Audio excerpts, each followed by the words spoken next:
Plus two के बाद आपने कितने कॉम्पिटिटिव एग्जाम मैंने दिए? प्लस टू के बाद 13 कॉम्पिटिटिव एग्जाम 13 इन 1 ईयर? इन 1 ईयर मेरे और पास किसी भी एग्जाम में आप क्लियर नहीं हुए? उस समय मैं डैक भर रही थी, तो मुझे ना तो पुलिस का कुछ पता था, ना प्रशासन का कुछ पता था। तो जैसे लोग कहते थे कि आईएएस भर दो, आईपीएस भर दो, मैंने वैसा बस भर। आई थिंक ज्योग्राफी में मुझे बहुत सिंपल क्वेश्चंस इंटरव्यू बोर्ड में पूछे गए थे कि आप 4 धाम का नाम बताओ। तो वो जब आप टेंस होते हो या आपका माइंड स्थिर नहीं होता है, तो मुझे 2 याद आए और 2 याद ही नहीं आए। तो मुझे ऐसे इंटरव्यू में? हाँ, ऐसे साथ तो मैं जवाब दे रही हूँ और उनको सॉरी बोल रही हूँ कि सॉरी मुझे याद नहीं आ रहा है। बट मन में ये चल रहा है कि ये लोग क्या सोचेंगे, ज्योग्राफी सब्जेक्ट रखा है और इतना बेसिक्स आंसर इसको नहीं आता। चक्कर में जो आपको आता है आपका, क्योंकि ब्रेन उस 3 घंटे में जो कर लेगा वही है। आपने अगर 2 साल भी कुछ किया वो ज़ीरो हो जाएगा। वो 3 घंटे जिसमें आप पेपर लिख रहे हो, क्या आप वो 3 घंटे में हर एक माइक्रो सेकंड में उस पेपर में प्रेजेंट थे? इनफैक्ट मेरी ज़िंदगी का जो पहला केस है वो एक ब्लाइंड गैंगरेप केस था शिमला का। तो मैंने पहली बार ज़िंदगी में 2 लोगों को जल के मरते हुए देखा। अब आप किसी को जेल में डाल के एक्सपेक्टेशन अगर ये करते हैं कि वो इस एडिक्शन से बाहर आ जाएगा, तो नहीं। आप क्रिमिनल्स को जेल में डालते हैं, उससे आप शायद 100 लोगों को और एडिक्ट होने से बचा सकते हैं। खासकर शिक्षा है उसको सस्टेन करने के लिए बहुत पैसा चाहिए, क्योंकि ये बहुत महंगा ड्रग है। ये बीड़ी नहीं है कि आप 10 रुपये का बंडल जो है 10 दिन चलाएंगे। ये एक महंगा ड्रग है। इसको सस्टेन करने के लिए इनिशियली आपकी पॉकेट मनी काम आएगी, फिर उसके बाद आप घर का सामान बेचोगे। अगर आप सैलरीड हो तो अपनी सैलरी यूज़ करोगे। जब पेरेंट्स ये ना बोलें कि आप सो जाओ नहीं तो पुलिस आएगी, ये बोलें कि आप सेफ हो, पुलिस है। ये जो ट्रांजिशन है छोटा सा, ये हमको अचीव करना हमारा सबसे बड़ा चैलेंज है। मतलब पढ़ने में आप होशियार थे बचपन से ही, लेकिन कोई एम नहीं डिसाइड किया? हाँ, नहीं मतलब मेरे एम्स बड़े चेंज होते रहते थे। 8वीं क्लास में मुझे कुछ और बनना था, 9th में कुछ और बनना था।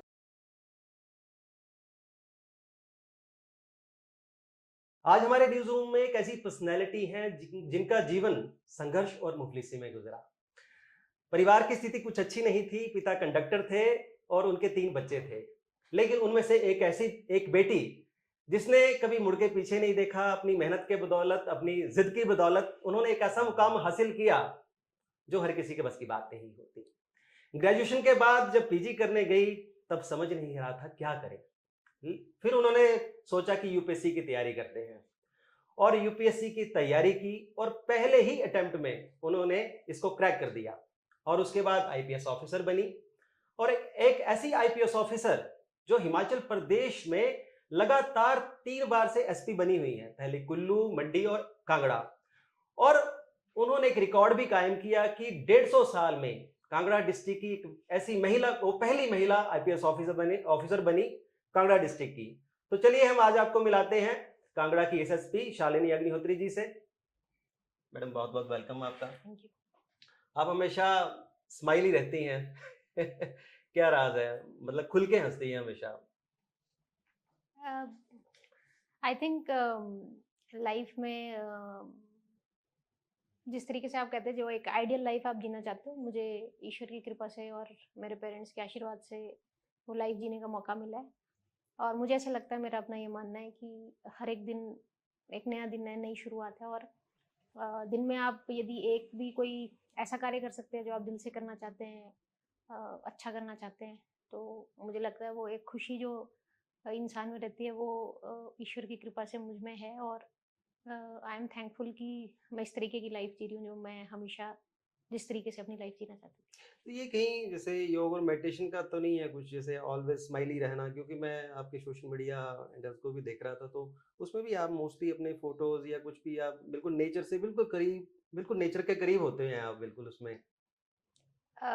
देखिए, मैं योगा प्रैक्टिशनर तो नहीं हूँ, और मेडिटेशन भी मैं अपने आप को कोई रेगुलर एक फॉलोअर नहीं मानती हूँ। लेकिन आउटडोर और नेचुरल एक एनवायरनमेंट में रहना मुझे बहुत पसंद है।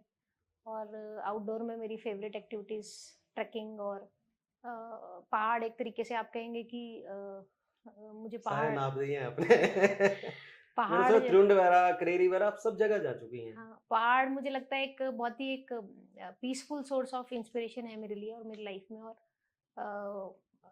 बहुत सारी एक आप कह सकते हैं, जैसे आप इंट्रोस्पेक्शन करते हैं, आप अपने बारे में सोचते हैं, ज़िंदगी के बारे में सोचते हैं, तो जो ट्रैकिंग और ऐसी नेचर के करीब की जो जगहें हैं, वो आपको हमेशा इंट्रोस्पेक्शन करने पे एक एनवायरनमेंट भी देती है, मजबूर भी करते हैं कि आप सही दिशा में जा रहे हैं। किस तरह की आपकी जर्नी रही है। तो मुझे ऐसा लगता है एक बहुत एक इम्पोर्टेंट पहलू है मेरी लाइफ का नेचर के साथ जुड़े रहना। कब से जो मतलब ये आपको कब से हैबिट पड़ी इसकी, खासकर ट्रैकिंग की और नेचर के करीब, मतलब आईपीएस बनने से पहले या उसके बाद आपको शौक जागा ये? देखिए मैं आईपीएस जो सर्विस है उसमें लगभग 2011 में जैसे मैंने एग्ज़ाम दिया था और उसके बाद से इस सर्विस में आई। उससे पहले मेरे जीवन में बहुत कोई स्पेसिफ़िक लक्ष्य और बहुत ज़्यादा ऐसा कहेंगे कि एक डायरेक्शन नहीं थी। और ये डायरेक्शन मिलने के बाद और पुलिस की जॉब में मैंने बहुत करीब से सोसाइटी को देखा, बहुत करीब से ह्यूमन बीइंग्स का नेचर समझा, अपना नेचर समझा।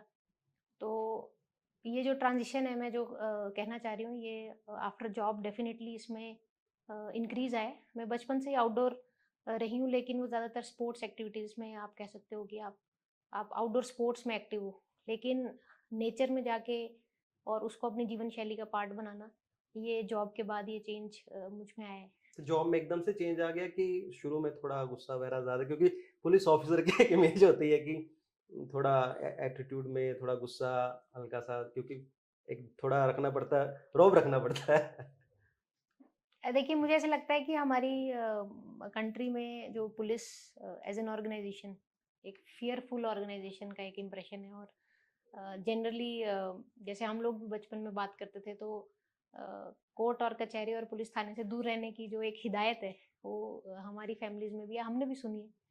और मुझे ऐसा लगता है कि एक one of the motivating factors की इस जॉब में मैं कुछ अच्छा करना चाह रही हूँ या जिससे मुझे सेटिस्फेक्शन मिलती है वो ये है कि आप इस इम्प्रेशन में थोड़ा सा ट्विस्ट लाके इसको चेंज कर पा रहे हो या नहीं। तो जॉब का जैसे मैंने आपको कहा कि अलग तरीके का एक्सपीरियंस है और नेचुरली बहुत सारी ऐसी सिचुएशंस होती हैं जो आपको आपके अंदर अलग तरीके के इमोशंस आते हैं। तो गुस्सा भी डेफिनेटली आता है और फ्रस्ट्रेशन भी आती है और नेगेटिव अगर आप इमोशंस की बात करें तो कभी-कभी डिस्पेयर भी फील होता है कि हम किस क्योंकि हम बहुत ज़्यादा नेगेटिव से डील करते हैं डे टू डे। तो सोसाइटी किस तरफ जा रही है, समाज किस तरफ जा रहा है, इस तरह की क्वेरीज़ भी आपके मन में आती है। तो वो नेगेटिव साइड ऑफ वर्क तो है तो ही। डिप्रेशन भी आया कभी आपको, मतलब सोसाइटी से डील करते करते, क्योंकि जो आपका दिनचर्या का वर्क है वो अधिकतर समस्याओं से जूझना है, नेगेटिव एक एनर्जी बहुत आती है, लोग प्रॉब्लम से गुजर रहे होते हैं, तो कभी आप डिप्रेस भी होते हो क्या ऐसे? मैं आई थिंक डिप्रेशन बहुत स्ट्रॉन्ग वर्ड है क्योंकि जो लोग इस इमोशन से गुजरते हैं वो एक बहुत मैं अपना लेवल उस लेवल पे ले जाके उसको ट्रिवियल नहीं बनाना चाहूँगी। लेकिन डेफिनेटली नेगेटिव फेजेस आते हैं और आप परेशान रहते हो या फिर कोई ऐसा केस आपके सामने आता है जो आपको झकझोर देगा, कोई ऐसी इंसिडेंट्स आपके सामने आती है या कभी आपकी डिसीजन मेकिंग में कोई आप ऐसा डिसीजन बहुत ही टफ डिसीजंस आप लेते हो जैसे कहते हैं कि क्वैगमायर क्या करें, क्या नहीं करें। तो कोई ऐसा इंसिडेंट जैसे अगर आप साझा करना चाहो जिसने आपको पूरा झकझोर के रख दिया हो, और मतलब आँखों से आँसू आ गए हों, और या क्या मतलब आप, और आप अपने आप को असहज भी महसूस कर रहे हो, मतलब कि इसको कैसे डील किया जाए? देखिए जैसे जब हम नए-नए पुलिस की नौकरी में आते हैं तो बहुत सारी नई चीज़ें देखते हैं। तो हर एक चीज़ एक ओकेजन आपकी लाइफ में एक इम्पोर्टेंट आपकी लाइफ का इवेंट बन जाती है। तो मेरा जो पहला केस है वो एक जो मैंने एज़ इन्वेस्टिगेटिंग ऑफिसर जो इन्वेस्टिगेट किया इनफैक्ट मेरी ज़िंदगी का जो पहला केस है वो एक ब्लाइंड गैंग रेप केस था शिमला का। हुँ, तो उसके बाद फिर मैंने पहली बार ज़िंदगी में 2 लोगों को जल के मरते हुए देखा। कहाँ की अ, बात है ये? ये सारे मेरी ट्रेनिंग टाइम जो शिमला में मेरा समय शिमला निकला है में? उसकी मैं बात कर रही हूँ। आप आँखों के सामने? आँखों के सामने का मेरे सामने जले नहीं, लेकिन मुझे जो सूचना मिली एज़ एसएचओ कि 2 लोग जल के एक बिल्डिंग में जल गए हैं। तो जब आप मौके पे गए तो जब वहाँ जाके फ्लेश के जलने की जो स्मेल होती है, जब मैंने पहली बार लाइफ़ में वो स्टॉन्च फ़ील करी और उस एरिया में देखा और बहुत एक भयावह एक मुझे आज भी वो कभी मेरी मुझे लगता नहीं है कभी मैं ज़िंदगी में उस वाक़ये को भूल सकती हूँ, उस जो सीन को भूल जलने सकती वाला हूँ। जो तो तो हाँ, 2 लोग जो हैं वो बचने की कोशिश में प्यूजिलिस्टिक मोशन हम उसको कहते हैं, उसमें वो एक कमरे में थे। तो इस तरह की जो फर्स्ट टाइम की इवेंट्स है वो हमेशा मुझे लगता है हर एक पुलिस ऑफिसर को याद रहती है, आपकी पहली डेड बॉडी, आपका पहला केस या कोई ऐसा बट कई बार हम नौकरी के दौरान बहुत छोटे बच्चों के साथ कुछ क्राइम्स देखते हैं, या फिर जब आप एक क्राइम को डील करते हो तो सोसाइटी का कैसा एस्पेक्ट सामने आता है कि जो क्रिमिनल होता है उसकी नज़रिए से आप चीज़ें सोचोगे तो आपको लगेगा कि मतलब सही है, अगर आप हाँ। इसकी जगह होते तो क्या होता? तो ये जो एक एग्जिस्टेंशियल अच्छा, ये क्वेश्चंस होता है। है कि कभी कि क्रिमिनल मतलब हाँ, ये जा रहा मतलब है ठीक है अपनी जगह। हाँ, क्योंकि आप देखिए अगर अ, किसी भी व्यक्ति के क्रिमिनल बनने के पीछे कोई ना कोई बैकग्राउंड स्टोरी ज़रूर है। कोई पैदा होके क्रिमिनल नहीं है। तो पारिवारिक दृष्टि से हो सकता है, सोशल दृष्टि से हो सकता है, सिचुएशनल हो सकता है, मानसिक तौर पे रोगी हो सकता है। तो आप जब इस एंगल से चीज़ों को, क्योंकि ये चीज़ें आप बिना एक्सपीरियंस किए नहीं सोच पाते हो। तो इस नौकरी में आपको ये एक्सपीरियंस करना होता है, और अगर आप थोड़े से भी सेंसिटिव व्यक्ति हो तो ये चीज़ें आपको क्वेश्चन करेंगी। आपको बहुत सारे क्वेश्चन होंगे कि जैसे अगर आप ड्रग्स की बात करें तो आज ही हम एक देख रहे हैं कि हमीरपुर का शायद ये पर वाक़या ड्रग्स है। में आपने बहुत अच्छा काम किया थैंक यू, बट मैं ये कह रही हूँ है। कि आज ही मैंने न्यूज़ पढ़ी कि एक जो लड़की है उसने अपने फादर की गाड़ी को सेल कर गाड़ी दिया को 90 सेल हज़ार। कर दिया मैक्लोडगंज में।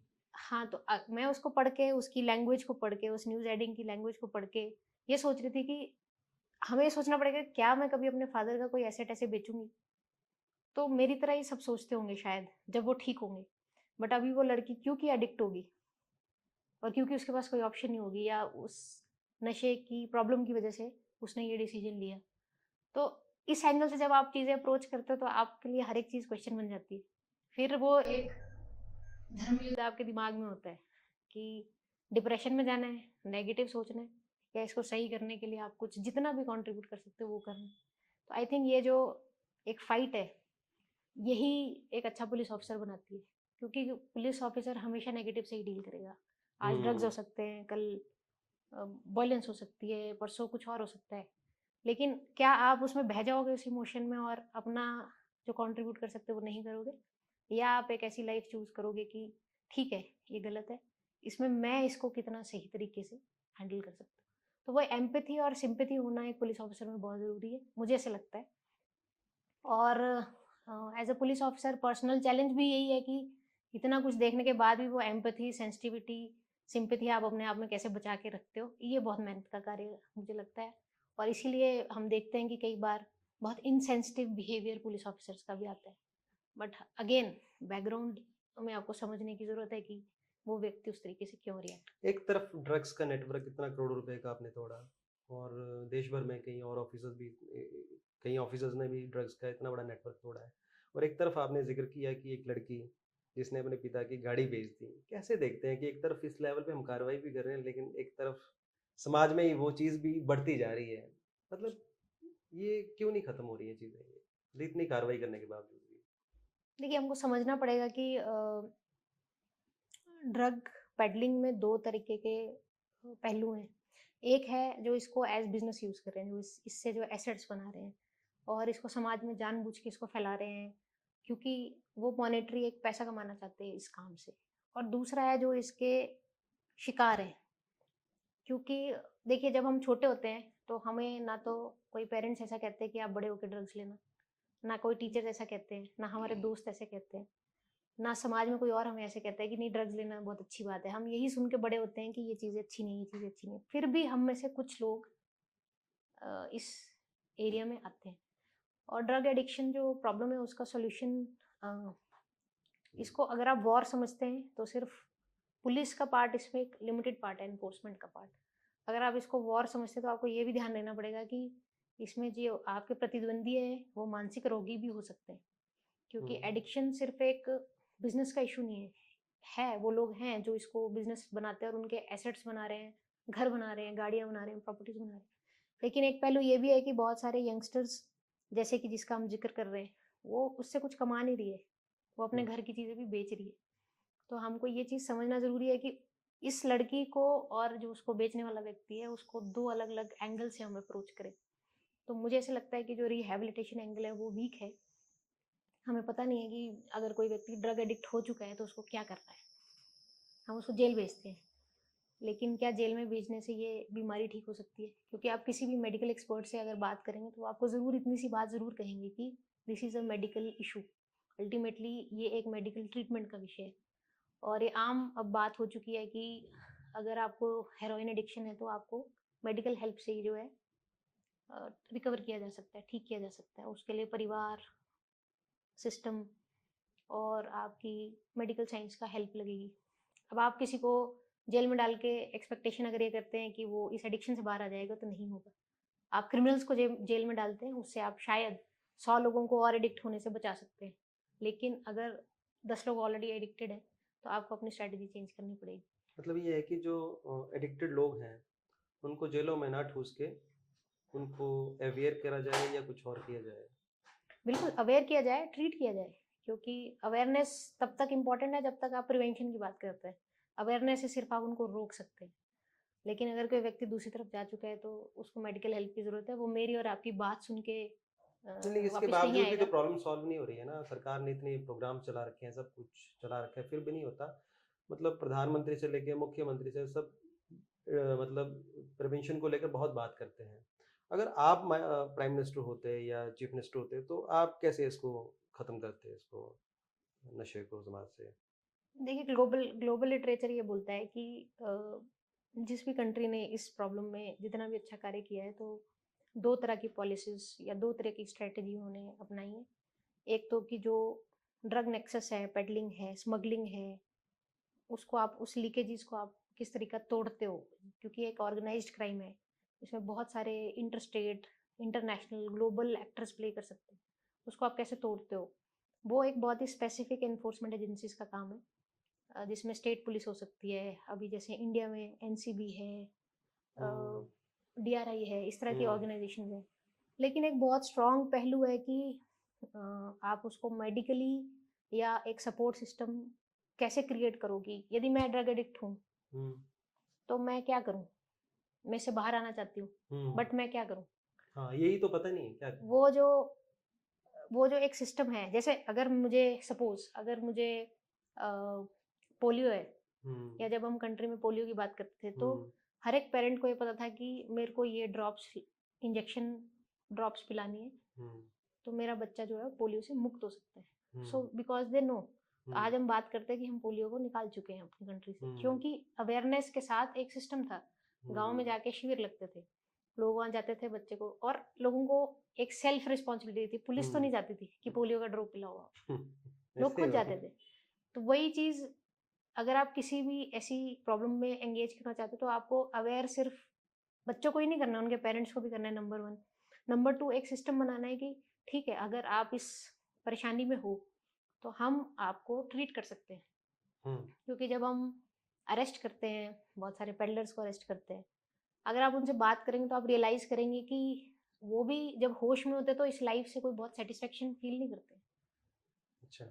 जब जब कोई व्यक्ति ड्रग्स के नशे से बाहर होता है हम्म, तो वो अपने फिजियोलॉजिकल सिम्टम्स की वजह से दोबारा ड्रग्स मांगता है, लेकिन मेंटली अगर वो रिलैक्स्ड है तो आप उससे ठीक बात होना करोगे चाहता है, तो वो मतलब ठीक ये होना है। चाहता है। हर कोई हेल्दी होना चाहता है, ठीक होना चाहता है, पैसा कमाना चाहता है, रिस्पेक्टफुल लाइफ जीना चाहता है। हम्म, बट क्या किसी ऐसे व्यक्ति को हम रिहेबिलिटेट करने का प्रयास कर रहे हैं? ये ऐसा ही है कि आपका बारिश की वजह से आपका घर टूट गया है, तो हम्म, आपके पास क्या ऑप्शन है? क्या हम उसको एक सिस्टम बना के उसको दोबारा अपने पैरों पे खड़े करने के लिए मदद करेंगे, हम्म, या उसको कर्ज करेंगे कि ठीक है, तेरी कोई गलती होगी, तेरा घर हम्म, टूट गया है? तो हम्म, वैसे हमको अपना एटीट्यूड विक्टिम्स के लिए चेंज करना चाहिए, कि वो विक्टिम्स हैं, उनको सहायता की ज़रूरत है, ना सिर्फ बोलने की ज़रूरत है, हमें उनको एक सिस्टम देने की ज़रूरत है कि आप आइए, हम आपको ट्रीट करेंगे, आप वापस सोसाइटी में जा सकते हैं। क्योंकि ये जो लड़की जिसकी आप बात कर रहे हो ये पहले गिरफ्तार भी हुई थी चिट्टे चिट्टा चिट्टा रखने के आरोप में ही। तो अल्टीमेटली कहीं आपको भी मतलब एज अ पुलिस ऑफिसर आपको लगता है कि मोस्टली केवल हम पकड़ते तो हैं ड्रग पेडलर्स को पकड़ते हैं, लेकिन ज़्यादातर जो रेशो है वो यही आ जाती है जो यूज़ भी करते हैं ड्रग्स को। हाँ, बिल्कुल, आप इस मॉडल को अगर आप समझेंगे तो जो खासकर चिट्टा है उसको सस्टेन करने के लिए बहुत पैसा चाहिए, क्योंकि ये बहुत महँगा ड्रग है। हम्म, ये बीड़ी नहीं है कि आप 10 रुपए का बंडल जो है 10 दिन चलाएँगे। ये एक महँगा ड्रग है, तो इसको सस्टेन करने के लिए इनिशियली आपकी पॉकेट मनी काम आएगी, फिर उसके बाद आप घर का सामान बेचोगे।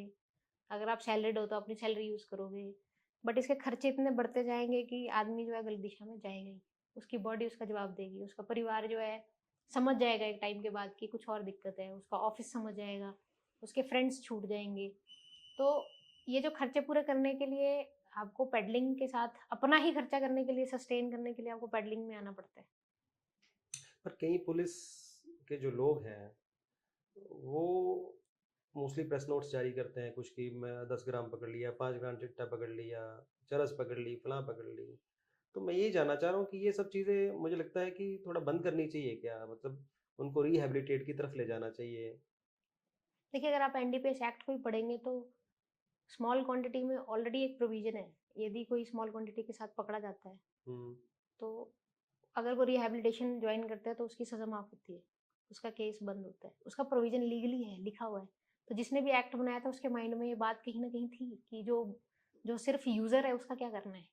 क्या उसको जेल में भेजना है या उसको कैसे करना है? बट अभी तो पुलिस के पास इतना टाइम होता है कि उसको पूछो मतलब केस नहीं, दर्ज करने के देखिए बाद हमारे पास ये रिहैबिलिटेट चॉइस के ही नहीं है। वो डिसीज़न ऑनरेबल कोर्ट्स का है। हम सिर्फ़ हुँ, फैक्ट्स प्रोड्यूस कर सकते हैं। हुँ, हमारे पास तो ये चॉइस ही नहीं है। बट क्योंकि लीगल तरीके से अगर आप सोचोगे तो अगर आप 1 ग्राम चिट्टा भी अपने पास रखते हो तो वो पनिशेबल ऑफेंस है। हुँ, बट क्योंकि अगेन मैं ये समझती हूँ कि इस प्रॉब्लम को जैसे हम जहाँ से बात चर्चा शुरू हुई कि करना क्या चाहिए एग्जैक्टली मुझे ऐसा लगता है कि हमको एक तरफ नेक्सस को तोड़ना है। हुँ, चाहे कोई पेडलर इतना स्मार्ट है कि वो बार बार सिर्फ 5 ग्राम ही बेचता है, हुँ, उसकी श्रेणी अलग है।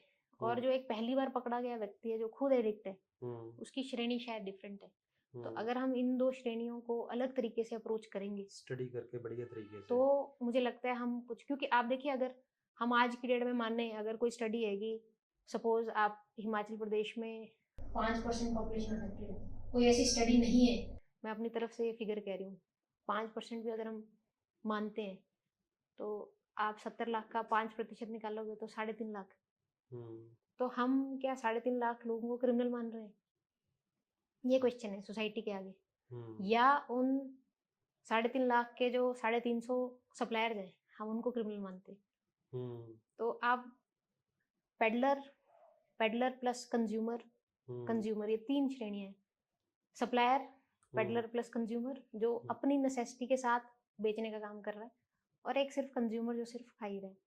तो इन तीनों के लिए अलग स्ट्रेटजी चाहिए, ये मेरा मानना है।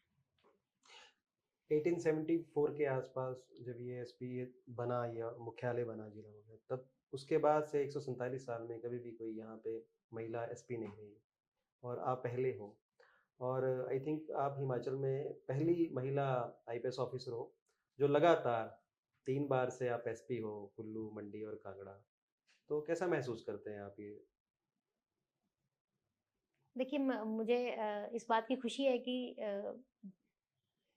ये एक दुर्लभ संयोग भी आप कह सकते हो कि जिस भी जिले में मैं एसपी रही मैं फर्स्ट फीमेल ऑफिसर रही। हुँ, और कुल्लू अ, में भी? कुल्लू में, मंडी में और यहाँ। हुँ, तो ये एक तीनों जगह फर्स्ट फीमेल हाँ, हो। बहुत हैप्पी कोइंसिडेंस आप कह सकते हो। कुल्लू में आप पहली महिला एसपी रहीं, मंडी में भी पहली महिला एसपी रहीं और यहाँ तो खैर यहाँ पे भी 150 फर्स्ट। साल में पहली बार यहाँ पे। तो इसके 2 रीज़न्स आप कह सकते हो। प्रैक्टिकली स्पीकिंग बहुत कम फीमेल ऑफिसर्स आईपीएस में थी पहले, मुझसे हुँ, पहले। हुँ, और लकीली मेरे बाद बहुत सारी फीमेल ऑफिसर्स आप देखेंगे। हुँ। तो वो एक रीज़न हो सकता है कि अधिकारियों की अवेलेबिलिटी ही नहीं थी। मतलब फीमेल ऑफिसर्स पर एसपी इतना रैंक पे थी संयोग नहीं। कैसे हो सकता है 3 जगह? और दूसरी चीज़ जो मैं कहूँगी एक हैप्पी कोइंसिडेंस, और मुझे ऐसा लगता है कि ये एक बहुत ही अलग तरीके की फीलिंग है। और मैंने अपनी एसपी का इंडिपेंडेंट कार्यभार जो है वो कुल्लू ज़िला से स्टार्ट किया था। हुँ, और मुझे बेहद वहाँ पे सपोर्ट और लोगों का अफेक्शन और सपोर्ट, अपनी टीम का सपोर्ट, मुझे आज भी याद है कि कुल्लू में जब मैंने नया-नया शुरू किया तो क्योंकि फर्स्ट डिस्ट्रिक्ट था मेरे लिए भी बहुत सारी चीज़ें सीखने की थी। बट जिस तरीके से मुझे वहाँ की मेरी टीम और वहाँ की लोकल लोगों ने जो सपोर्ट दिया, तो मुझे कभी ऐसा फ़ील ही नहीं हुआ कि मैं कोई फीमेल ऑफ़िसर हूँ, या I don't know male officers को लोग कैसे उनको रिएक्ट करते हैं। बट मुझे कभी किसी प्रकार के सहयोग की कमी नहीं लगी। और एक बहुत ही अच्छा, और जैसा कहते हैं ना पहला जो ज़िला होता है वो हमेशा आपके दिल के करीब रहता है, तो हुँ। उस तरीके का रहा। मंडी में सिमिलर मेरा एक्सपीरियंस है, कांगड़ा में भी सिमिलर एक्सपीरियंस है। तो आई थिंक ज़्यादा मैं इसको सिचुएशनल मानती हूँ क्योंकि मुझसे पहले बहुत कम फीमेल ऑफिसर्स स्टेट पुलिस में या आईपीएस में थी स्टेट कैडर में। तो इस तरीके से मैं इसको देखती हूँ। और आई एम ऑल्सो ब्लेस्ड कि जिस जिस समय मेरी जहाँ जहाँ पोस्टिंग रही उस समय के स्टेट गवर्नमेंट लीडरशिप और पुलिस लीडरशिप, उनका मुझे कॉन्फिडेंस मिला और उन्होंने मुझ पर भरोसा किया कि मैं इन पोस्ट्स पे जाके परफॉर्म कर सकती हूँ। एंड आई सिंसियरली होप कि अच्छा एक मेरा कंट्रीब्यूशन इन दौरान मेरे टेन्योर्स में रहा है। कई बार देखने को ये आता है कि जो फीमेल ऑफिसर्स हैं, केवल मेल डोमिनेंस होती है, जो सीनियर ऑफिसर्स होते हैं, कभी आपने फील किया, क्योंकि लगातार आप 3 डिस्ट्रिक्ट में हैं और नीचे सब बड़े कई जो मेल आपके नीचे रहते हैं, ऊपर रहते हैं, तो मतलब जो आपके सीनियर्स हैं, जूनियर्स हैं, कई मेल हैं, तो कभी ऐसा हुआ कि मेल डोमिनेंस आपने फील की हो कभी? देखिए, मुझे ऐसा लगता है कि पुलिस विभाग में फीमेल ऑफिसर्स के लिए एक जो चैलेंज है वो इनिशियल एस्टैब्लिशमेंट ज़रूर है। इन द हुँ, सेंस कि क्योंकि एक बहुत ही मेल डोमिनेटेड एक डिपार्टमेंट ये है। अ, अभी भी आई थिंक हमारे 80% 85% जो स्टाफ है वो मेल है।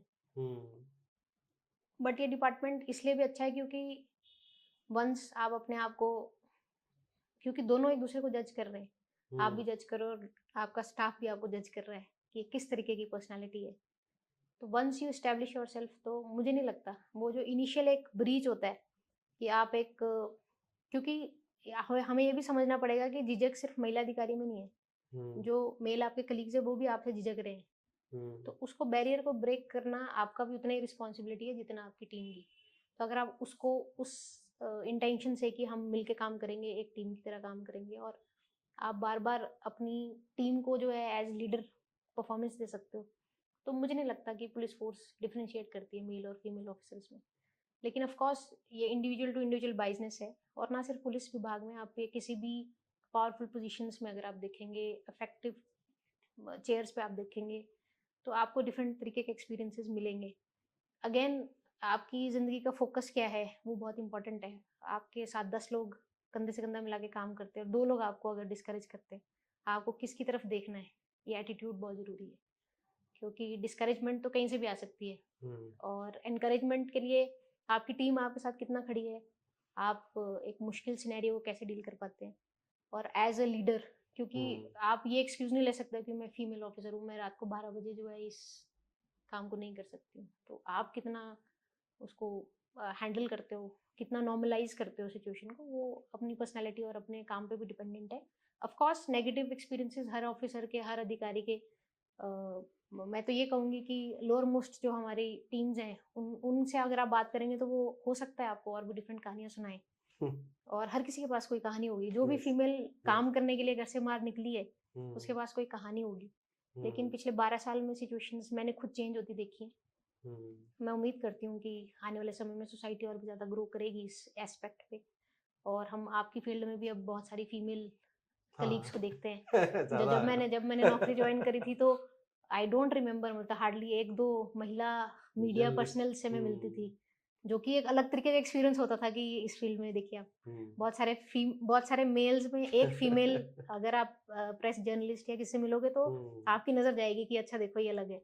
हुँ, तो I think this is changing this is a और change. This is a very positive change. Hmm, और जैसे मैंने कहा, एक्सपीरियंस खराब बुरे मेल ऑफिसर्स के भी होते हैं हुँ, और फीमेल ऑफिसर्स के भी होते हैं। ठीक है, हुँ, फीमेल्स को एक नॉर्मल एक्सपेक्टेशन से ज़्यादा परफॉर्म करके दिखाना रहता है।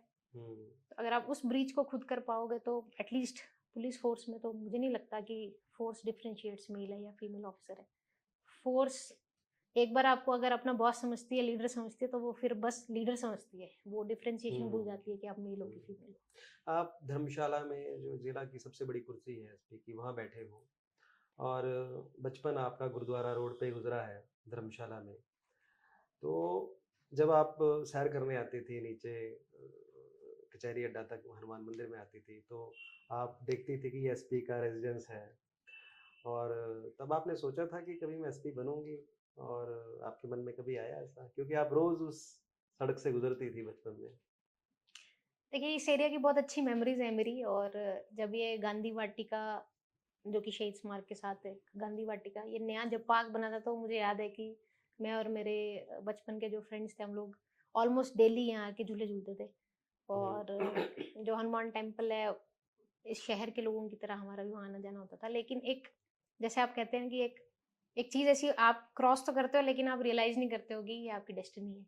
हम्म। तो ये रास्ते मैंने कई बार क्रॉस किए, हम्म। पढ़ा भी, हम्म। और बहुत ज़्यादा आइडिया भी नहीं था कि जैसे एसपी ऑफिस में क्या होता है पता नहीं है। एक आम हम्म। आदमी के लिए तो सड़क पे खड़ा जो पुलिस ऑफिसर है वो पुलिस है, हम्म। उसको एसपी समझ में ही नहीं है। तो वैसी मेरी स्थिति थी। तो डर लगता था पुलिस से?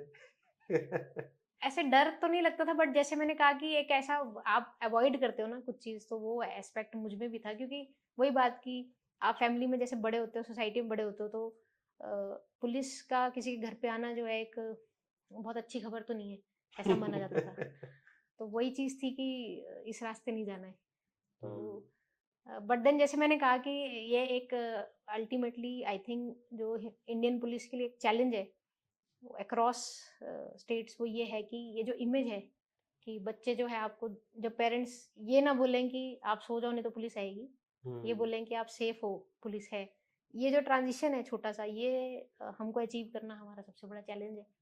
और मुझे ऐसा लगता है कि यही चीज़ एक मेरी फैमिली में भी थी कि पुलिस के चक्करों में ना पड़ा जाए, हम्म। कोर्ट कचहरी के चक्कर में ना पड़ा जाए। तो एक जनरल मानसिकता है, वो डेफ़िनेटली थी, और इसीलिए बहुत ज़्यादा आप कहेंगे कि बहुत ज़्यादा इंटरेस्ट से देखने में भी थोड़ी-सी झिझक रहती थी कि ज़्यादा इस तरफ नहीं जाना है, क्योंकि पेरेंट्स की एडवाइस ये है कि अपना काम करो, अपने रास्ते जाओ, घर आओ। फैमिली की बात आई है तो आपकी फैमिली बड़ी सिंपल फैमिली है, और पिता एचआरटीसी में कंडक्टर थे, और माँ बिल्कुल हाउसवाइफ, और आप तीन बच्चे।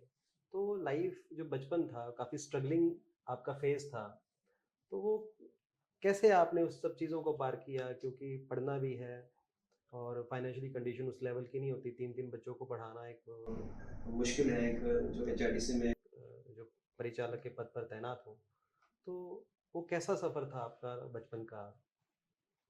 देखिए, अगर मैं सही मायने में कहूँ तो मुझे ऐसे कभी फ़ील नहीं हुआ कि मुझे पढ़ने के लिए या स्कूल जाने के लिए या कॉलेज जाने के लिए किसी प्रकार की कोई फाइनेंशियल कमी फ़ील हुई हो। ऑफ कोर्स मेरे पेरेंट्स जो हैं गाँव में बड़े हुए, गाँव में रहे, गाँव में पढ़े, और उनकी सोच का दायरा लिमिटेड इन द सेंस कि वो बहुत ज़्यादा नहीं पढ़ पाए, हुँ। जो नौकरी मिली वो कर ली, हुँ। तो उस तरीके का परिवेश तो है। हुँ। और मुझे ऐसा लगता है कि जो सबसे ड्रास्टिक स्टेप और चेंज हुँ। मेरे परिवार में हुआ वो ये कि एक बार मेरे पेरेंट्स ने ये डिसाइड किया कि हम अपने बच्चों को गाँव में अलग से ना रख के हम साथ में रखेंगे और इनकी शिक्षा पे फ़ोकस करेंगे। अच्छा। तो मतलब मेरे पेरेंट्स का तो यही मानना है कि हम, क्योंकि जितना कर सकते थे उतना नहीं कर पाए संसाधनों की कमी की वज़ह से। हुँ। बट अगर आप पढ़ना चाहते हो, कुछ भी हुँ। करना चाहते हो, तो वो कोई कमी नहीं है। तो मैं यहाँ पे एक पब्लिक स्कूल में पढ़ी, डीएवी पब्लिक स्कूल में डीएवी पढ़ी। में। हुँ। मेरी बहन डीएवी पब्लिक स्कूल में पढ़ी, मेरा भाई डीएवी पब्लिक स्कूल में पढ़ा, हुँ। और उसके बाद मेरी बहन डॉक्टर बनना चाहती थी। उन्होंने 1 साल ड्रॉप किया, कोचिंग लिया चंडीगढ़ में अभी जाके। बीडीएस है वो? हाँ, बीडीएस है, उनका अपना क्लिनिक है। हुँ। तो वो एक बार सक्सेसफुल नहीं हुई तो ऐसा नहीं हुआ कि पेरेंट्स ने कहा कि नहीं छोड़ दो। उन्होंने कहा ठीक है आपको करना है तो आप जाओ। हुँ। मैं कन्फ्यूज़्ड, लॉस्ट आप कह सकते हो अपनी। मुझे मुझे कुछ पर्टिकुलर एम था ही नहीं कि क्या बनना है। जिसने हुँ। जैसा कहा वैसे हवा के साथ चलने वाला व्यक्ति कि मतलब पढ़ने में इतने आप होशियार थे बचपन से ही, लेकिन कोई एम नहीं डिसाइड किया? हाँ, नहीं मतलब मेरे एम्स बड़े चेंज होते रहते थे। 8वीं क्लास में मुझे कुछ और बनना था, 9th में आके कुछ और बनना था। तो ऐसे जैसे एक आप मेरी बहन से मुझे कंपेयर करेंगे तो वो फिक्स्ड थी कि मेरे को डॉक्टर बनना है। मेरा कुछ ऐसा यू आर फिक्स नहीं नॉट था। फिक्स। नहीं। तो जब मेरा कोई भी एग्ज़ाम क्लियर नहीं हुआ 12th क्लास के बाद, तो नेचुरली एक डिस्करेजमेंट भी फ़ील होता है, और आप एक टॉपर स्टूडेंट जब फ़ेल होता है तो उसको घर से बाहर निकलने में भी एक चैलेंज फ़ील होता है। तो वो तो जो कौन दौर सा है, एग्जाम जो उसमें आप मतलब नहीं पास हो पाए प्लस टू मैं के बाद? किसी भी कॉम्पिटिटिव एग्ज़ाम में पास नहीं हुई। मतलब प्लस टू के बाद आपने कितने कॉम्पिटिटिव एग्जाम मैंने दिए? प्लस 2 के बाद 13 कॉम्पिटिटिव एग्ज़ाम दिए। 13 13 इन 1 ईयर? इन 1 ईयर। मेरे और पास किसी भी एग्जाम में आप मैं क्लियर पास नहीं नहीं हुई, हुए? मैं पास नहीं तो हुई। मतलब एक दो एग्जाम के बारे में अगर बात करें जो आपने दिए हों। जैसे मैं आपको मेरे को जब 10th में मेरे 92% मार्क्स आए थे, 2004 की मैं बात कर रही हूँ, तो हम्म। एक बहुत अच्छा स्कोर था और बहुत कम लोगों का आता था। मुझे याद है पूरी कंट्री में डीएवी स्कूल्स में शायद 500 साढ़े 500 बच्चों का 90% से ऊपर स्कोर था। बट दिशाहीन इसलिए मैं कह रही हूँ क्योंकि मेरी कोई चॉइस नहीं थी, कोई एम नहीं था, तो टीचर्स ने कहा ब्राइट स्टूडेंट को साइंस पढ़नी है, पेरेंट्स को लगा साइंस ही पढ़नी है। मेरी बहन मेडिकल नॉन मेडिकल दोनों सब्जेक्ट्स के साथ उसने 11th-12th की थी, तो मैंने भी दोनों रख दिए कि ठीक है, मेरे को भी मैथ्स और बायोलॉजी दोनों रख लेते हैं, साइंस पढ़ लेते हैं। तो ठीक है, वो स्टार्ट हो गया। और उसके बाद मैंने उस समय पीएमटी के एग्जामिनेशंस जिसको कहते हैं, फिर अच्छा, AIEEE, अच्छा, आईआईटी का एग्जाम। अच्छा, इनफैक्ट शिमला यूनिवर्सिटी में एक नया टेक्नोलॉजी का कॉलेज खुला था, उसका एग्जाम, बहुत सारे एग्जाम दिए, मैं सब में फेल हो गई। तो आई थिंक वो एक बहुत ही एक, क्योंकि मैं कुछ बनना तो नहीं चाहती थी, लेकिन फेलियर भी नहीं होना चाहती, मतलब फेलियर को एक्सेप्ट करना मुझे उस समय बहुत चैलेंजिंग लगा। वो 3-4 महीने बहुत डिप्रेशन टफ थे। आया कुछ? बिल्कुल, मैं अपने कमरे से बाहर नहीं निकलती थी, मैं लोगों से मिलना बंद कर दिया था। और मुझे मेरे पेरेंट्स ने बहुत कन्विंस किया और बहुत ज़्यादा समझाया बुझाया, और उसके बाद फाइनली उनके कितना जोर, टाइम तक आप डिप्रेशन में रही तो इसमें? जैसे मैंने कहा कि मतलब एक तो आपका कोई खुद का एम नहीं है, दूसरा जो सब लोग कर रहे थे उसमें आप फेल हो गए। और धीरे धीरे आपके सभी फ्रेंड्स जो हैं, कोई इंजीनियरिंग कॉलेज में जा रहा है, कोई मतलब कुछ ना कुछ करने लग जा रहे हैं, और आप डिसाइड ही नहीं कर पा रहे हो कि मेरे को करना क्या है। और आपके पेरेंट्स आपसे ज़्यादा परेशान है, क्योंकि उनको ऐसा लगता है कि ये बच्चा ब्राइट था, ये क्यों नहीं हो पाया, तो वो उसके रीजंस ढूंढ रहे हैं। और ये भी सोच रहे हैं साथ में अपने लिमिटेड स्कोप ऑफ स्फेयर में कि अब क्या है ऑप्शन। तो मेरे पेरेंट्स ने मेरे को जोर डाला कि मैं एग्रीकल्चर यूनिवर्सिटी में चले जाऊँ, क्योंकि एक प्रोफेशनल डिग्री है, और इस तरीके से मनाया समझाया कि वहाँ पे बहुत अच्छी लाइब्रेरी है, और अगर तेरी फिर से एग्जाम देने की इच्छा है, क्योंकि कोचिंग लेने के लिए मैं मना कर चुकी थी कि मैं कोचिंग और साल कोचिंग ड्रॉप नहीं लेनी, मना कर दिया नहीं, आपने? मैंने मना कर दिया कि मैं तो नहीं उसका कर कोई पाऊँ। खास रीजन कोचिंग नहीं लेने का? मुझे ऐसा लगता है कि मैंने अपनी सिस्टर को इतनी स्ट्रगल करते देखा था कि मुझे लगा था कि मैं इस तरीके से तो लाइफ में नहीं जी पाऊंगी। मतलब और उन्होंने कोचिंग ली लेकिन स्ट्रगल रहा उसमें काफी। हाँ, बहुत मेहनत करनी पड़ी। और आई थिंक मेडिकल एग्जामिनेशन बहुत टफ एग्जामिनेशन होता है, बहुत ज़्यादा उसको, मतलब एक तरीके से उसकी लाइफ जो है रुक गई थी उन 2 सालों में, कि आपको एक ही चीज़ करनी है एक ही जगह, और वो बहुत स्ट्रेस में भी रहती थी इस वजह से। मुझे लगता है उसको देख के मुझे ऐसे लगा कि मैं ये डॉक्टर तो बनना नहीं चाहती हूँ, तो मतलब वो एक इच्छा होती है, वो मुझ में नहीं थी कि अच्छा। पैसे बर्बाद करने वाली बात है, कहीं हम्म, जाके आपका मन ही नहीं है जिस तरफ, तो वो एक लॉस्ट पर्सन के जैसे शायद मेरी हालत थी उस समय। तो मेरे पेरेंट्स ने मुझे समझा बुझा के जैसे तैसे एग्रीकल्चर यूनिवर्सिटी में भेज आपने ले दिया। लिया दाखिला? हाँ, मैंने ले लिया, क्योंकि आई थिंक उस समय एक बड़ी अच्छी चीज़ थी कि वहाँ कोई एग्जाम ही नहीं था एंट्रेंस का, अच्छा, वहाँ परसेंटेज के ऊपर एडमिशन थी, और मेरा एडमिशन फिर हो गया आप तो मैं उसमें खुश गोल्ड थी। मेडलिस्ट आए? हाँ, उसके बाद फिर वहाँ जाके फिर मेरे ने, मैं शुरू में गई तो बड़ी ऐसे थी कि क्या करना है, कहाँ आ गई हूँ, एग्रीकल्चर कभी सोचा ही नहीं था कि आप एग्रीकल्चर पढ़ोगे, क्योंकि बहुत सारे बच्चों को तो उस समय पता ही नहीं होता था कि कोई ऐसी यूनिवर्सिटी भी है। मेरी क्लास की स्ट्रेंथ 47 थी, अच्छा। जस्ट 47। तो आज आप उस यूनिवर्सिटी में जाएंगे तो हर साल 100 बच्चे एडमिशन ले रहे, तो फर्क था बहुत ज़्यादा। खैर, मैं गई, मेरे दोस्त बने, लाइफ आगे बढ़ी। और फिर पीजी?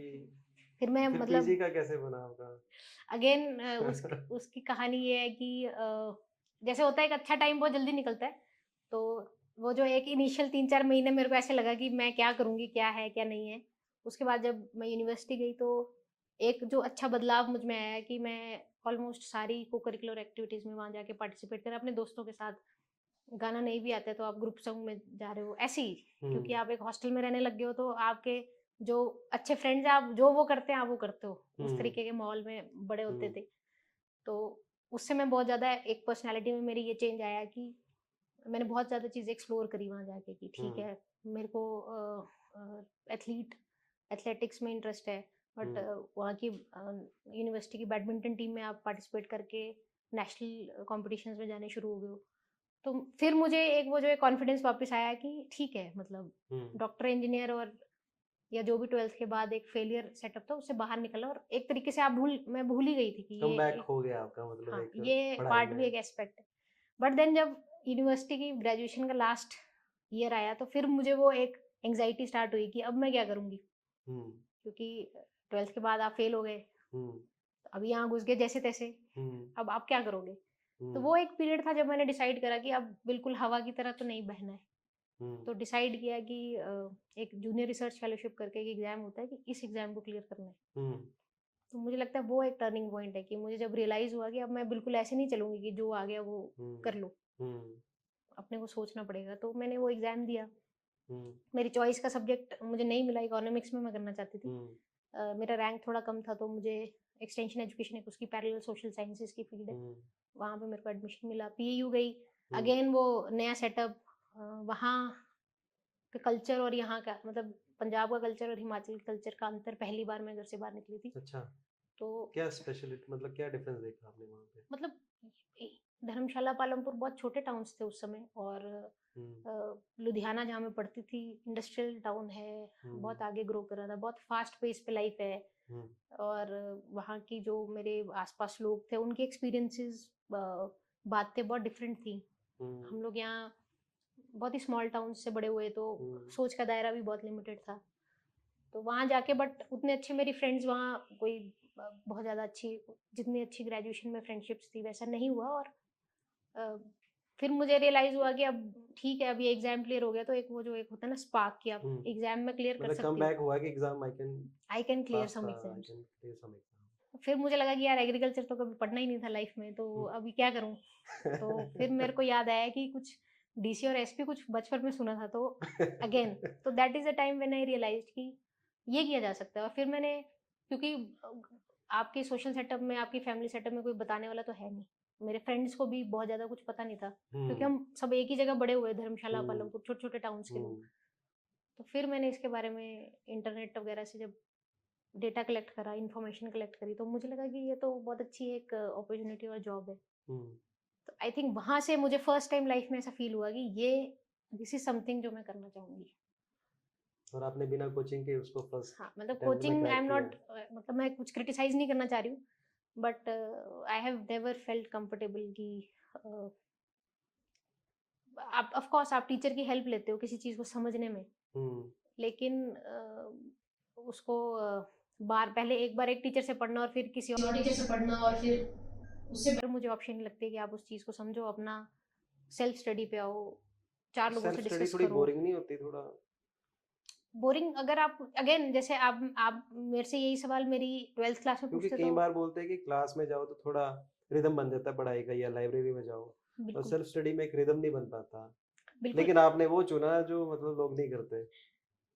अगेन, क्योंकि आई थिंक मेरे में कोई सेल्फ मोटिवेशन की उस समय कमी नहीं थी, मैं इतना फेल हो चुकी थी कि मुझे डर कोई नहीं था कि आप फेल हो जाओगे तो क्या होगा। तो मैं इतना फेल हो चुकी थी कि मुझे लगता था ठीक है, कुछ ना कुछ तो हो ही जाएगा, अभी तो कुछ ना कुछ, वो एक ट्रस्ट होता है ना, फेथ होता है कि आप हम्म, कुछ ना कुछ कर लोगे, वो मुझ में तब तक आ चुका था आ कि चुका ठीक है, था। यहाँ से फेल होंगे, कुछ और कर लेंगे। हम्म, तो नंबर वन तो ये डर माइनस हो गया था लाइफ से। दूसरा, अ, मेरे में डिसिप्लिन तब भी था कि अगर मुझे ये चीज़ सीखनी है, समझनी है, तो इसको पढ़ना है।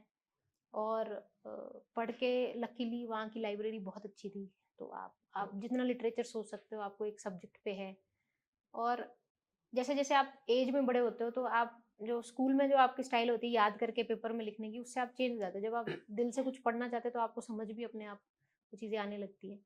और क्योंकि मेरा इंटरेस्ट जो है सोशल साइंसेस की तरफ ज़्यादा मुझे बाद में रियलाइज़ हुआ, तो मुझे ऐसा लगता है कि जितना ज़्यादा मैंने पढ़ा एक हम्म, सब्जेक्ट के बारे में, उतना ज़्यादा मेरा जो दिमाग उसमें ओपन अप हुआ। और यूपीएससी प्रिपरेशन एक बर्डन कभी फील ही नहीं हुआ। ऐसा अच्छा, फील हुआ आपको कि कोई मैं सीख बर्डन रही फील हूँ, नहीं हुआ? ये तो मैं सीख रही हूँ, ये तो मुझे पता होना चाहिए। अच्छा। आपके कंट्री की ज्योग्राफी क्या आपको पता होना चाहिए, आपके इलेक्शंस कैसे होते हैं, विधानसभा, लोकसभा, राज्यसभा, ये क्या है, ये सब प्रेसिडेंट ऑफिस क्या है, ये तो आपको पता ही होना चाहिए। जब इस थॉट से मैं वो पढ़ने लगी, तो मुझे कभी ऐसा फील नहीं हुआ कि आप कुछ बर्डन के तौर पे कुछ कर रहे हो। मुझे बहुत, मैं उसको एंजॉय करने लगी उस स्टडी को, कि हाँ यार ये ऐसे होता है, ये ऐसे होता है। तो ऐसा होता है कि डेस्टिनी आप मान लो, या आप ऐसी चीज़ मान लो कि आपको जिस तरफ जाना था, आप अल्टीमेटली उसी जब रास्ते में पहुंच जाते हो। तो आपको दौड़ना भी पड़े तो आप दौड़ लोगे, चलना पड़े चल लोगे। तो उस स्थिति में मैं थी, और पूरा 1.5-2 साल मैंने बहुत एंजॉय किया। आपका जब आप यूपीएससी क्लियर किया आपने, तो ऑप्शन आपको आईएएस का मिला था? नहीं, ऐसा नहीं ऐसा होता नहीं था? है। बेसिकली यूपीएससी एग्जाम में आप जब मेंस एग्जामिनेशन लिखते हो, तो एक डिटेल्ड एप्लीकेशन फॉर्म भरते हैं, हम्म, तो उसमें आप अपनी चॉइसेस इंडिकेट कर देते हो। आपने चॉइस आईपीएस? नहीं, मेरी फर्स्ट चॉइस आईएएस थी, सेकंड चॉइस आईपीएस थी, क्योंकि अच्छा। अगेन जिस समय मैं डैक भर रही थी, तो मुझे ना तो पुलिस का कुछ पता था, ना प्रशासन का कुछ पता था। तो जैसे लोग कहते थे कि आईएएस भर दो, आईपीएस भर दो, मैंने वैसा वैसा भर और दिया। आपका वो जो इंटरव्यू था वो भी बड़ा इंटरेस्टिंग था, उसमें भी आपने थोड़ा, उसमें मैंने सुना है कि वहाँ पे भी आपने कोई क्वेश्चन उन्होंने पूछा, फिर आपने बोला मुझे नहीं आता, ऐसा कुछ किस्सा है कुछ हाँ इंटरव्यू बिल्कुल, का? मैं मतलब जो मेरा पर्सनैलिटी टेस्ट था, मैंने यूपीएससी एग्जाम ज्योग्राफी सोशियोलॉजी दो उस समय ऑप्शनल्स होते थे, उससे दिया था। तो आई थिंक ज्योग्राफी में मुझे बहुत सिंपल क्वेश्चंस इंटरव्यू बोर्ड में पूछे गए थे कि आप चार धाम का नाम बताओ। तो वो जब आप टेंस होते हो या आपका माइंड स्थिर नहीं होता है, तो मुझे दो याद आए और दो याद ही नहीं आए। तो मुझे ऐसे, इंटरव्यू में। हाँ ऐसे साथ तो मैं जवाब दे रही हूँ और उनको सॉरी बोल रही हूँ कि सॉरी मुझे याद नहीं आ रहा है, बट मन में ये चल रहा है कि ये लोग क्या सोचेंगे, ज्योग्राफी सब्जेक्ट रखा है और इतना बेसिक आंसर इसको नहीं आता है। जो तो वो जो सब्जेक्ट रखा एक, है उसी के आपको हाँ, दो भूल गए। बट देन आई रियलाइज्ड कि प्रोबेबली उसका नाम पर्सनालिटी टेस्ट इसलिए है क्योंकि वो आपकी पर्सनालिटी को जज करता है, वो आपके नॉलेज को जज नहीं करता है। तो पर्सनालिटी टेस्ट में शायद ये मैटर नहीं करता है कि आप चार धाम में दो ही नाम उस समय याद कर पाए, बट आपकी ओवरऑल पर्सनालिटी को वो जज करना चाहते हैं। और वो बहुत ही लर्नेड और बहुत ही एक्सपीरियंस लोग होते हैं। मुझे लगता है उनके साथ आप ब्लफ करोगे तो it speaks a lot less about you. तो और मैं इतनी और यंग, भी क्वेश्चंस भूले आप उसमें जैसे इंटरव्यू हाँ में? मुझे याद है 3-4 क्वेश्चन, और सारे ज्योग्राफी के ही क्वेश्चन मैं भूली। उन्होंने मुझे एग्रीकल्चर संबंधित कुछ चीजें पूछी इनिशियली, क्योंकि वो आपके बैकग्राउंड में देख के शायद, वो मुझे याद है कि मैंने बहुत अच्छे से उनको रिस्पॉन्ड करा। फिर कुछ एक दो चीजें सोशियोलॉजी से संबंधित बात हुई, तो उस पर भी अच्छा मेरा रिस्पॉन्स था। कुछ एक चीजें जनरल टॉपिक्स थे, हॉबीज के बारे में। But then I still remember कि चार धाम जो है उनमें से मुझे दो ही याद आए। और फिर उन्होंने, if I am not wrong, मुझे ये पूछा था कि कंट्री के चार कोनों में चार सबसे इम्पोर्टेंट जो शक्तिपीठ या फिर जो इम्पोर्टेंट टेम्पल्स है वो बताओ। अगेन ज्योग्राफी वाले स्टूडेंट को ही आंसर जल्दी आना चाहिए था, जो कि मुझे आई थिंक 2 या 3 याद आए, और चौथे के लिए मुझे अगेन कहना पड़ा कि आई एम सॉरी मुझे याद नहीं आ रहा। बट अगेन मेरा जो, तो आपको क्योंकि डर लगा थोड़ा कि मतलब यार अब शायद ऐसा इंटरव्यू ठीक नहीं हुआ तो मे देखिए, बी। मैं इसमें ये कहूंगी कि जब मैंने फर्स्ट एग्जाम प्रिलिमिनरी टेस्ट दिया था, तो बाहर आके मैंने सोचा था कि ये एग्जाम क्लियर नहीं होगा। जो प्रिलिमिनरी जो था। हाँ, क्योंकि मुझे नॉलेज कम थी, एक्सपोजर कम था, और मुझे लगता था कि बहुत ज़्यादा इसमें इंटेलिजेंट लोग आते हैं, तो मेरे नंबर तो इतने सही बन रहे हैं, तो इसमें कैसे होता होगा। मेरा जब क्लियर हो गया तब तो मैं दोबारा नए सिरे से पेपर की तैयारी करने में जुट गई थी, क्योंकि मेरे को विश्वास था कि ये क्लियर नहीं होगा। अच्छा। और इतनी समझ नहीं थी कि आंसर की मैच करते हैं लोग, और बहुत सारी डिस्कशन कर लेते हैं, वो पहले से ही जज कर लेते हैं आप पास हो जाओगे, कि उतना एक्सपोजर नहीं था, नॉलेज नहीं थी, तो पता भी नहीं था मुझे। और फिर मेंस जब एग्जाम हुआ, तो मैं कहूँगी कि इतना अच्छा मैंने परफॉर्म नहीं करा जितना मैं करना चाह रही थी, बट फिर भी रीजनेबली ओके था। तो मुझे लगता था हो भी सकता है, नहीं भी हो सकता है, मैं उस माइंड से अप्रोच कर रही थी। और पर्सनैलिटी टेस्ट के बाद बाहर आके तो मुझे लगा मुझे इतने सिंपल आंसर्स ही नहीं आए, तो मेरा तो क्या ही होगा। बट मेरा बहुत अच्छा स्कोर था पर्सनैलिटी टेस्ट में, और आई थिंक कंट्री में काफ़ी अच्छा स्कोर होगा उस समय वो। तो 25 के आसपास रैंक आया था आपका ना? 25 मेरा रैंक है। तो देन आई रियलाइज्ड, ये सब चीज़ें मैंने होने के बाद सीखी समझी कि पर्सनैलिटी टेस्ट में वो ऑलरेडी देख चुके हैं, मैं ज्योग्राफी में ऑलरेडी 2 एग्जाम्स लिख चुकी हूँ, तो उनको जो नॉलेज टेस्ट करना है वो ऑलरेडी मेरा कर चुके थे। तो probably it was not important कि आप चार धाम में से दो ही बता पा रहे हो उस समय, क्योंकि ऐसा तो नहीं है कि आपको पता नहीं है, इट इज जस्ट कि आप उस स्ट्रेसफुल एनवायरनमेंट में या उस सिचुएशन में उसको रिकॉल नहीं कर पा रहे हो। तो वो चीज़ जो मुझे अब 10 साल बाद समझ में आती है, तो आई रियलाइज कि वो बहुत एक इनएक्सपीरियंस्ड माइंड था मेरा जो उस इंटरव्यू में बैठा था। I was just 23। तो अभी अगर मुझे किसी बच्चे को जज करना होगा, तो मैं उसको इस चीज़ पे नंबर तो डेफिनेटली नहीं काटूंगी कि वो 2 चीज़ याद कर पाया, 2 चीज़ भूल गया। जब मुझे उसकी पर्सनैलिटी देखनी, तो मुझे लगता है कि वो बहुत एक्सपीरियंस लोग होते हैं, और वो इस तरीके से अप्रोच नहीं करते पर्सनैलिटी टेस्ट को कि क्या क्रैमिंग आप याद करके बोल सकते हो। प्रोबेबली दे आर इंटरेस्टेड कि आप किस तरह के व्यक्ति हो, ये मुझे लगता है। आपकी लाइफ में आपकी माँ का बहुत बड़ा रोल रहा है, तो कैसे देखती हैं, किस लेवल पे उन्होंने इंस्पायर किया आपको, और कहाँ कहाँ आपको उन्होंने जब डिसअपॉइंट हुए आपको बचाया और बाहर निकाला? देखिए, एज मेरे फादर की जिस तरह की जॉब थी, तो कई बार वो हमारे उठने से पहले चले जाते थे और हमारे सोने के बाद घर पहुंचते थे। तो जो दिन की दिनचर्या है वो मदर के हाथ में हम तीनों की रही है। और मेरी मदर बहुत ही एक हार्ड वर्किंग पर्सन है, बहुत बहुत ज़्यादा दिन भर वो उनको कुछ ना कुछ करना है, वो फ्री हम्म, बैठने वाले लोगों में से नहीं है। हम्म, तो पहली चीज़ तो एक जो केयर होती है कि आपका कभी स्कूल के लिए आप लेट नहीं हुए, कभी आपका हम्म, ब्रेकफास्ट मिस नहीं हुआ, कभी आपका लंच मिस नहीं हुआ। और हम्म, दूसरा पढ़ने के टाइम वो बहुत इंटरेस्टेड रहते थे कि आप मैथ्स का प्रॉब्लम सॉल्व कर रहे हो, तो अगर आप उनको एक्सप्लेन करोगे जितना उनका स्कूल लेवल तक एजुकेशन था, तो वो क्वेश्चन का आंसर आपको करके दे सकते थे। हम्म, तो वो मैथ्स में अगर आप इंग्लिश का ट्रांसलेशन उनको समझा पा रहे हो कि ये क्वेश्चन में ये करना है, तो वो हम्म, आपको उसका सॉल्यूशन करके देंगे। वो इतना इंटरेस्ट आपकी अच्छा, पढ़ाई में ले रहे थे। और साथ में दूसरी चीज़ ये कि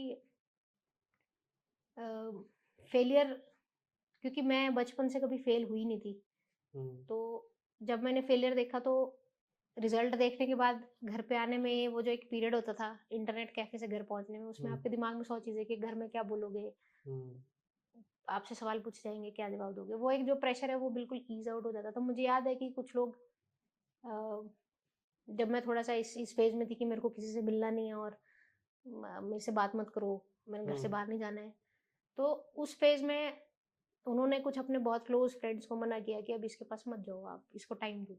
हम्म, तो वो जो एक समझदारी है वो हम्म, उनमें नेचुरली थी कि इस टाइम पे डांटने से या हम्म, हार्शली बोलने से फायदा कुछ नहीं है। तो वो जो हम्म, एनकरेजमेंट मैं कहूँगी कि मेरे को दोबारा रीबिल्ड करने के लिए एनकरेज मेरी मदर ने ही किया कि कोई बात नहीं, तू जा, तू कोई बात नहीं, 1 साल और लग जाएगा, कोई बात नहीं, तू अपना तैयारी हम्म, कर, तुझे क्या प्रॉब्लम है। तो वो जो हम्म, एक ट्रस्ट होता है कि कोई बात नहीं, आप फेल हो गए हो, कोई बात नहीं, आप आगे बढ़ो। मैं अपने फादर की कंट्रीब्यूशन ये कहूँगी कि समय को जो एक होता है ना, आपके पास टाइम नहीं है, वो हम्म, ठीक है, बट आप उसको किस चीज़ से अकोमोडेट या कर सकते हो। हम्म, तो उनकी तरफ से वो एक बहुत पॉजिटिव व्यक्ति हैं कि अ, ठीक है, ये आपको ये इस टाइम रिक्वायरमेंट है, तो अपनी फ्यूचर की रिक्वायरमेंट्स जो बाद में देखेंगे। हम्म, अभी अगर पढ़ने के लिए हमको एक्सपेंसेस मैनेज करने हैं, तो वो मेरे बुढ़ापे के लिए क्या बचना है, वो उस थॉट प्रोसेस के व्यक्ति नहीं थे। उनका ये है कि ठीक है, आज जो ज़रूरत है, आज पढ़ना ज़रूरी है, ये दोबारा हम्म, टाइम नहीं आएगा तो तुम पढ़ो, बाकी हम्म, बाद में देख लेंगे। हम्म, तो वो एक कॉन्फिडेंस किसी भी बच्चे में डेफ़िनेटली आएगा जब आपके परिवार का ये माहौल है। तो मुझे लगता है कि मदर एक पुशर है कि करना है और अच्छा करना है। अगर 5 नंबर कम है तो क्यों उसको एनालाइज़ करो, उसको और इम्प्रूव करो। आपकी हैंडराइटिंग अच्छी नहीं है तो वो टोकेंगे कि अच्छे से लिखो, आप सही से वर्ड्स को सही से लिखो।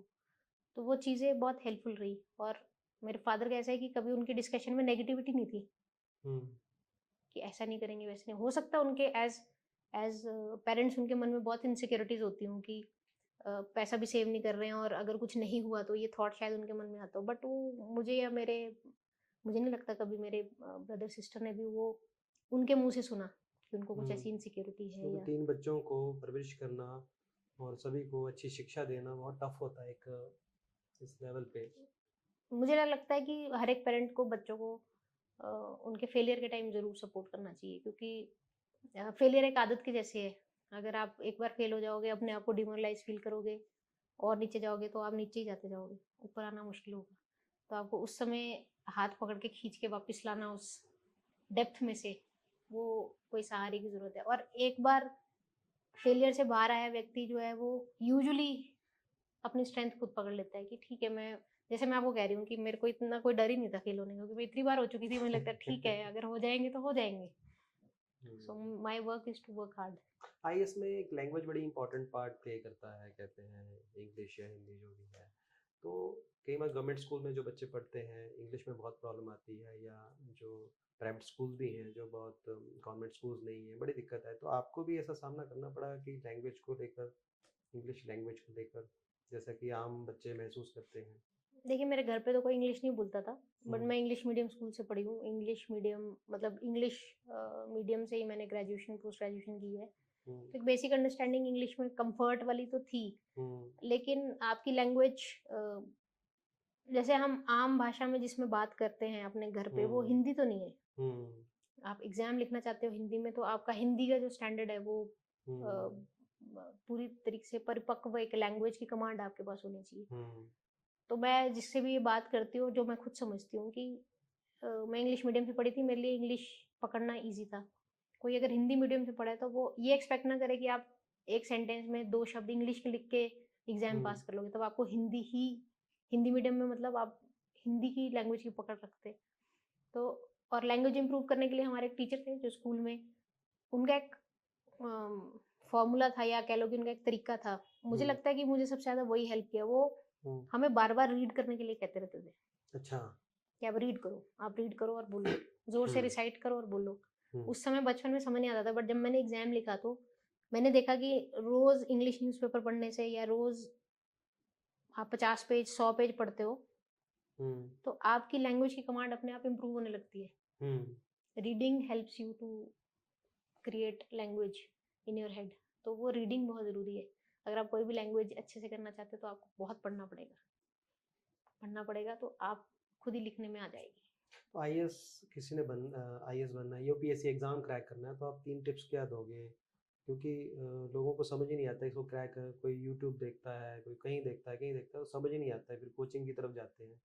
कोई 3 टिप्स हो कि घर बैठ के भी आप आईएएस क्रैक कर सकते हो, यूपीएससी क्रैक कर सकते हो। देखिए, फर्स्ट टिप तो यही है कि आप अपने आप को कितना अच्छा समझते हो। मतलब इन द सेंस कि जैसे अगर यही डिबेट है कि आपको कोचिंग लेना ज़रूरी है कि खुद से पढ़ना है, तो आपकी स्टाइल क्या है? आप मुझे कॉपी मत करो, किसी और को कॉपी मत करो। आपको क्या पसंद है?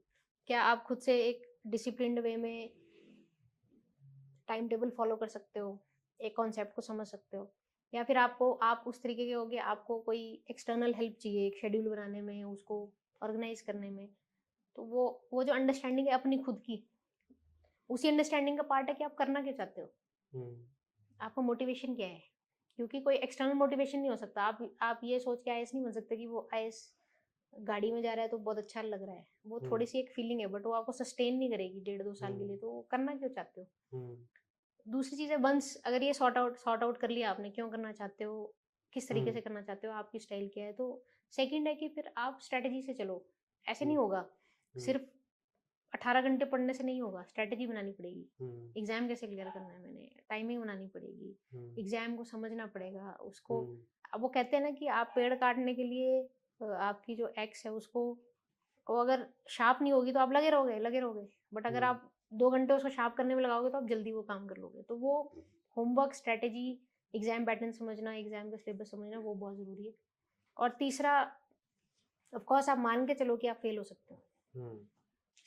तो उससे एक तो आपका डर निकलना चाहिए कि आप फेल हो जाओगे, क्योंकि बहुत सारे लोगों को मैं जानती हूँ जो इसलिए एग्ज़ाम क्लियर नहीं कर पाए क्योंकि वो एग्ज़ाम डे पे बहुत नर्वस थे। मेरे से ज़्यादा उनको नॉलेज था, मेरे से ज़्यादा टाइम से तैयारी कर रहे थे, बट एग्ज़ाम डे पे या इंटरव्यू डे पे बहुत नर्वस थे। और उस चक्कर में जो आपको आता है आपका, क्योंकि ब्रेन उस 3 घंटे में जो कर लेगा वही है। आपने अगर 2 साल भी कुछ किया वो ज़ीरो हो जाएगा। वो 3 घंटे जिसमें आप पेपर लिख रहे हो, क्या आप वो 3 घंटे में हर एक माइक्रो सेकंड में उस पेपर में प्रेज़ेंट थे? या आपका दिमाग कहीं और चल रहा था? या आपके मन में स्ट्रेस थी कि मैं पता नहीं फेल हो जाऊँगा, क्या होगा, क्या नहीं होगा? आप क्या उसको एन्जॉय कर रहे थे या नहीं कर रहे थे? वो ज़रूरी है। और इसके साथ जो क्लब करके मैं एक ये बात बोलना चाहूँगी कि अफ़र्मेशंस में बिलीव करना चाहिए। आप अगर कोई चीज़ अ, कुछ भी आपका एम्बिशन है, गोल है, आप कभी ना कभी लाइफ में अपने आप को उस तरफ देखो। अगर मुझे पुलिस में आना है तो मैं अपने आप को देखूँ कि मैं एक पुलिस ऑफिसर हूँ। वो जो अफ़र्मेशन है, वो आपसे काम कराएगी।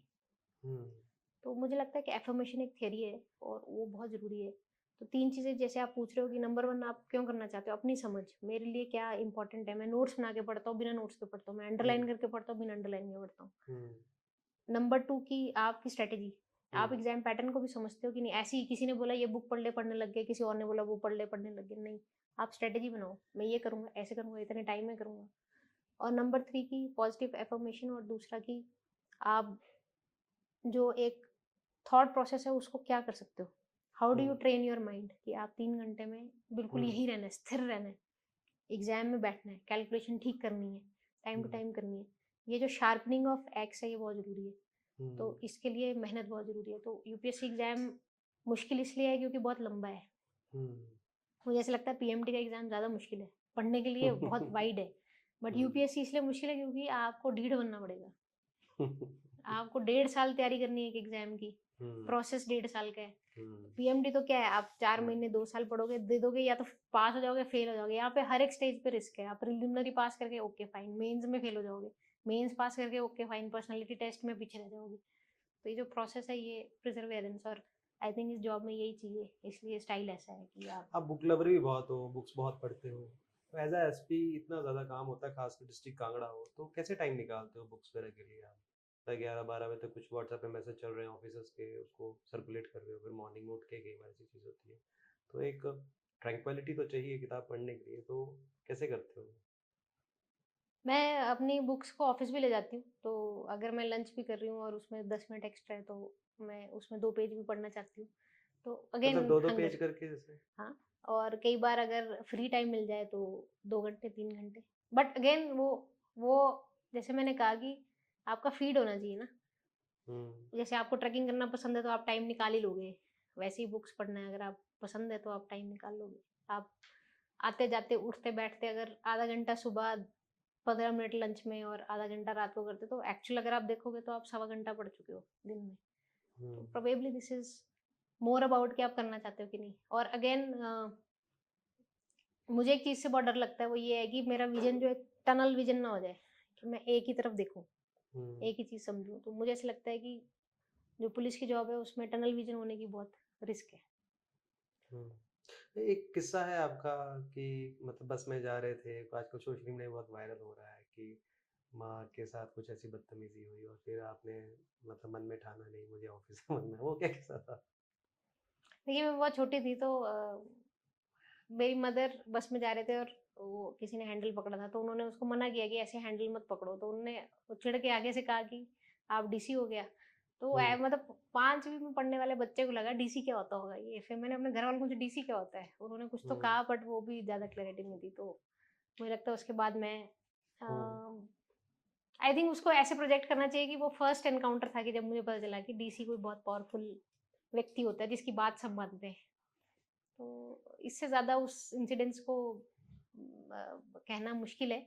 बट हाँ, ये है कि एक मेरे मन में एक नेचुरल एक क्वेश्चन था कि ये हुँ, डीसी होता क्या है? ये जो कि मैं कई बार लाइफ में, जैसे मुझे हुँ, याद है 8th-9th क्लास में भी मैंने, मेरी एक फ्रेंड मुझे बताती है कि हम स्क्रैप बुक्स में भरते थे, तो मैंने उसमें लिखा था कि I want to be a IPS officer. जबकि मुझे उसका नॉलेज भी नहीं था, बट पता नहीं क्यों मैंने लिखा होगा। तो थानों में ना कई बार लोग शिकायत करते हैं, शिकायत करने जाते हैं, लेकिन एफआईआर नहीं होती। तो एक मैं चाहता हूँ कि आप थोड़ा लोगों को बताइए कि वो थाने में जब जाते हैं, उनकी शिकायत तो दर्ज होती है, लेकिन उसके बाद एफआईआर नहीं होती, तो वो क्या कारण रहता है? और क्या वो अपना राइट वहाँ पे एसएचओ से बात करें या मुंशी से बात करें? देखिए, अब एफआईआर नहीं होना या होना कोई चॉइस है नहीं। तो हुँ, अगर आप पुलिस स्टेशन जाते हो तो अगर आपके ऑफेंस की श्रेणी के ऊपर डिपेंडेंट है सारी हुँ, चीज़ें, और अगर कोई व्यक्ति फिर भी एफआईआर नहीं लिख रहा है तो उसके 2 कोर्सेज़ हैं। आप उनके सीनियर ऑफिसर्स को बता सकते हो, या फिर आप जो है हमारे जो ऑनलाइन पोर्टल्स हैं उसकी माध्यम से सहायता ले सकते हो। हुँ, अ, कई बार हम ऐसा भी देखते हैं कि कुछ व्यक्ति हमारे पास इसलिए आते हैं कि वो एफआईआर करवाना भी नहीं चाहते। वो अच्छा। चाहते हैं कि इसको बैठ के सॉल्व करवा दिया जाए, या हुँ, इसमें जो है दोनों पक्ष को सुना जाए। कई बार जो शिकायत का कंटेंट ऐसा होता है कि उसमें एक इंक्वायरी करना ज़रूरी लगता है कि ये सही लिखा है, सही बात लिखी है। तो वो डिसीजंस बहुत स्पेसिफिक केस टू केस अलग-अलग होते हैं। और मैं ये कहूँगी कि यदि आपका कोई ऐसा केस है जिसमें एफआईआर होना चाहिए और कोई बर्किंग कर रहा है, हम टेक्निकली बर्किंग इसको बोल देंगे, एफआईआर नहीं बनते हुए भी नहीं लिख रहे हैं, हुँ, तो वो तो बिल्कुल इल्लीगल प्रोसेस है और उसके लिए पूरा लीगल एक सेटअप बना हुआ है कि अ आप जो है एफआईआर नहीं लिखेंगे तो आपकी लायबिलिटीज़ क्या होंगी एज़ पुलिस ऑफिसर।